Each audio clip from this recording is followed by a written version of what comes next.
long time after God had created the world and made man and all the animals and birds, he noticed that people were no longer kind to each other and that they didn't obey God anymore. So he was angry. But God did see one man in the world who was kind and good and who obeyed the Lord's word. This man was Noah. So God appeared to Noah, and he let him hear his voice. And the Lord said, "Behold, I will cause it to rain upon the earth 40 days and 40 nights. I will bring a flood on the earth to destroy all flesh, and everything that is in the earth shall die." But God told Noah to build an ark and to take 2 of every animal in it with him to keep alive during the storm. And when Noah had heard God's voice, he was grateful, and he set to work right away to build the ark. This was a great boat with many, many rooms in it. When Noah finally finished it, he went out into the fields and woods, for he had to talk to all kinds of animals and birds. He talked to the lion and the wild horses. He talked to the pigs in the barnyard and the elephants in the jungle and the cute little kittens in his own house.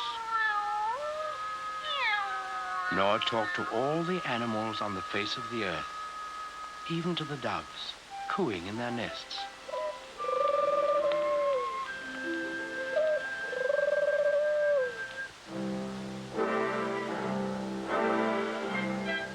And Noah picked a mother and a father of each kind of animal and bird, and he told them to come to the ark. Well, when they were all gathered there, you can imagine what kind of a noisy crowd poor Noah had on his hands.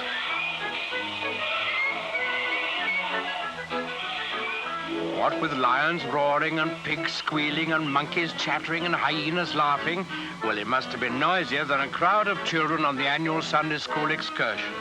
But Noah was wise and gentle, and he understood about animals, so he got them lined up in a long row, 2 by 2, and then he started them up and into the ark through the big door in the side. The bees were the last to go in, because bees have a stinger in their tails, and no animal wanted to get in line behind them. Noah stored food in the boat and then saw that his wife and his sons and their wives were safely inside.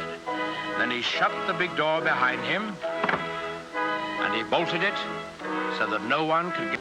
Then there was a flash of lightning and the thunder roared as it never had before.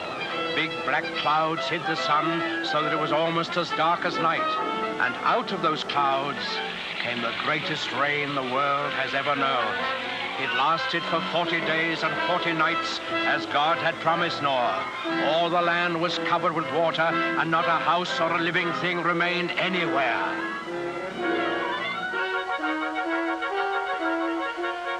But Noah's ark floated on the surface of the waters, and he and his family and the animals who were in the ark with them were saved. On the 40th day, the rain stopped and the sun came out. The waters that had covered the earth began to flow back into the oceans and the rivers, and the ark came to rest on the peak of a mountain. But Noah wasn't quite sure that there was enough dry land for all his animals to live on. So he took one of the doves and let it fly out of the window. In a little while, it came back, and in its beak, the dove carried the branch of an olive tree.